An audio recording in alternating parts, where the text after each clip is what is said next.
You're watching Good Day Siouxland with Nick Wilson and meteorologist Ethan Foreman. From KCAU 9 News, this is Good Day Siouxland. Good morning, it's 6:45 on this Monday morning. I'm Nick Wilson. And I'm Ethan Foreman. Well, after a bit of a busy week with the snow and all those conditions, the road, my drive here didn't seem that bad. How was the road for you? Yeah, it wasn't too bad, but keep in mind, some main roads even might have some black ice on it, so even if it may not look slick, it might be. So please slow down out there, especially if you're in Nebraska. That's where the worst of the roads are this morning. Here's a look at our Ho-Chunk Center camera, and you can see a little bit of shininess on some of the pavements, so that's where black ice is definitely a possibility. Those road conditions are mainly good for most of our main roads in Iowa. However, in South Dakota and Nebraska, still seeing partially covered roads. Even a report by the emergency management in the state and county region that reported lots of black ice and even some impassable county roads. So make sure you slow down and pay attention to that. Those temperatures are generally in the 20s to start out the day. Keep in mind, most of us were in the single digits above and below zero yesterday and in the 20s below zero on Saturday morning. Not seeing that anytime soon again. And I'll have more details on some freezing rain potential coming up in your full forecast. Thanks, Ethan. Well, following last week's State of the State address, Nebraska Governor Jim Palin will make a couple of town hall stops in Siouxland tomorrow. The governor will be at the Norfolk Area Chamber of Commerce tomorrow at 1 p.m. and at City Hall in South Sioux City at 3:30 p.m. These events are open to the public and give Nebraskans a chance to hear from the governor in person and potentially share feedback on his legislative priorities for the year. And elsewhere, although temps are finally back on the rise, area groups that provide winter items to Siouxlanders in need say their stores are running low. That includes the Sioux City Community School District, which provides dozens of winter clothing items to students in need every year. After this month's extreme weather, they say they desperately need new coats for kids in grades kindergarten through 3rd and high school. They're also looking for donations of new hats and mittens. You can drop off donations at any of the district's school buildings or at the Educational Service Center at 627 4th Street. Elsewhere in Siouxland, another group that'll be glad to see this week's warmer temps is cattle farmers. Unlike people, livestock herds often don't have the option of staying indoors when conditions get bitterly cold. On the bright side, though, farmers and ranchers in the Siouxland estates say cattle have a kind of sixth sense when it comes to predicting the weather. They'll start eating more a full day before a cold front moves in to give themselves a little more insulation to protect against the elements. You can see cattle, or I believe any animal, they start reacting 24 hours before the cold actually hits. You know, they have a sense of what lies ahead. During colder winters, newborn calves will actually weigh more due to their mothers eating more to keep warm. Well, now it's time to meet today's stray of the day. Every day we share a pet picked up by Sioux City Animal Adoption and Rescue who's waiting to go home. That's right, and this is Percy, a 3 to 4 year old male orange tabby cat. He was found at the Walmart on Singing Hills Boulevard. The rescue says he's a friendly guy who loves to be lazy and eat snacks. Percy is available for adoption now. And if you've lost your pet, looking to adopt, or you'd like to sponsor a pet for adoption, you can visit the rescue's website. Just go to SiouxCityAnimalRescue.com. Percy sure looks like a great cat. Yeah, and it sounds like he likes snacks kind of like I do, so definitely a great day to sit inside and have a snack, or even go outside if you're careful. He likes snacks, and I'm sure he probably likes these conditions a lot more than last week. Yeah, even compared to Saturday, we saw those temperatures barely get to zero. Today, not even close, as we see those temperatures even this morning in the 20s, nearly 10 to 20 degrees above where we should be for this time of year for these morning hours. And that's going to be the case throughout pretty much the entire week. Satellite and radar does show a system off to our south and east that will be staying away from us, but that's bringing quite a wintry mess to parts of the country that I'll show you you in a moment, but Stormcast shows maybe a little bit of sun early today. Then those clouds are on the increase. We see mostly cloudy conditions going forward for the rest of today. But then as we head into tonight, we watch the storm system pass off to our south. This model has been pushing this back further to the south. So earlier we were showing that we could see some snow, but this model is not showing that at this time. So good news for those areas as we might get a little bit of a break. But then we watch this storm system that heads our way as we head into the daytime on Wednesday. You could see by 10 o'clock, most of us seeing some precip already going. I am a little concerned about this though, because this model is showing rain. However, this is not taking into consideration that snowpack we have on the ground. So that's not good news, as this could be in the form of freezing rain or snow, but you can see generally light amounts across the area, so not expecting widespread headaches, but we are watching this carefully as we head into Wednesday and Thursday. This wintry mess though stretches all the way from Pennsylvania all the way into Texas. Ice storm warnings in that purple color, not expecting that here anytime soon. You can see though that snowfall has drifted further outside of our viewing area, so good news there. 32 degrees for today, some patchy fog early, then return to seasonal conditions as we see those temperatures stay pretty steady throughout much of the week. That wintry mix possible Wednesday into Thursday. The one concern every night in this forecast is going to be the potential for black ice as we see some melting during the day and then those temperatures dropping below freezing at night. All right, now we turn to sports, where Siouxland athletes had plenty of catching up to do after a week marked by snowstorms and bitter cold, and the region did not disappoint. Noah Sacco has the rundown on our latest top 5 plays of the week, right here in your morning sports wrap. Good morning, Siouxland. From blocks to dunks to French Bulldogs, Siouxland recovered well last week following a stretch of snowy conditions. And those top moments came in tow as we pull back the curtain for the newest Sports Zone top 5 plays of the week.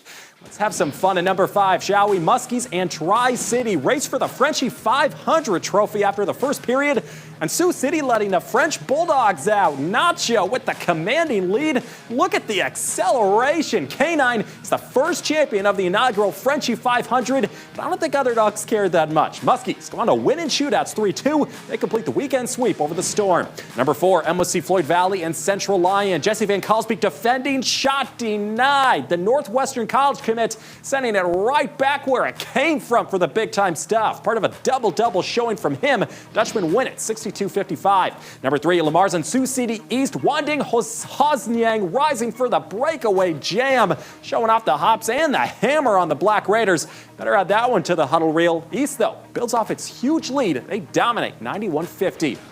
Up to Division I for number 2 now. Nebraska and Northwestern men's basketball. Huskers up by 4, looking to close this one out late. Keisei Tominaga pulling up from deep.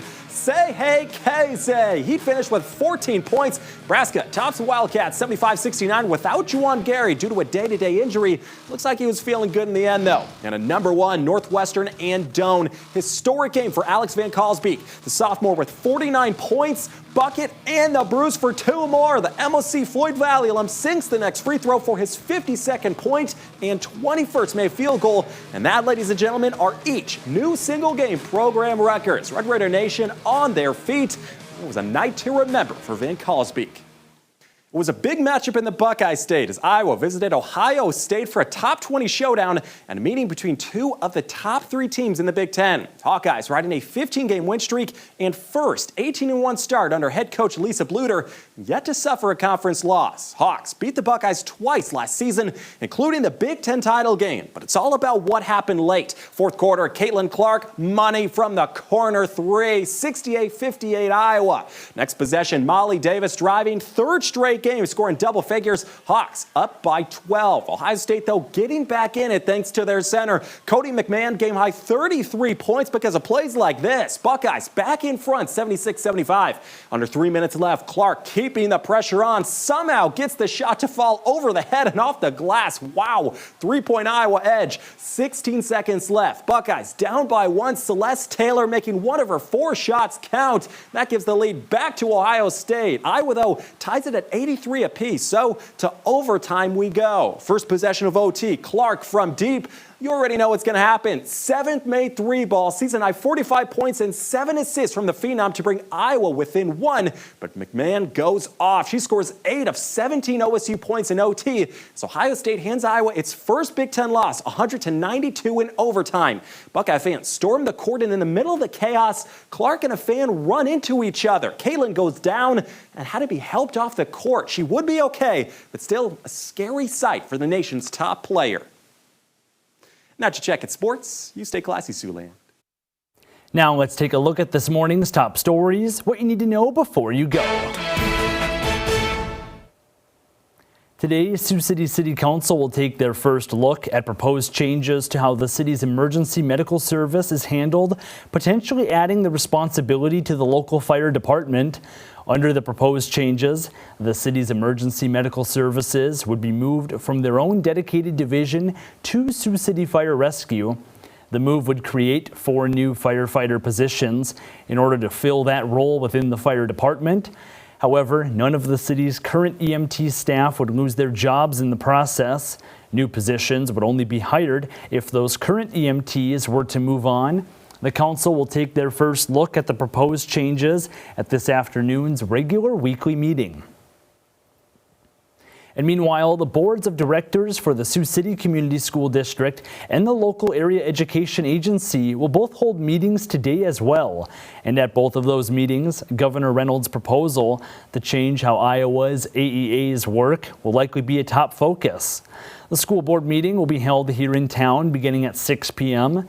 The Northwest AEA board meeting will be in Lamar's, also beginning at 6 p.m.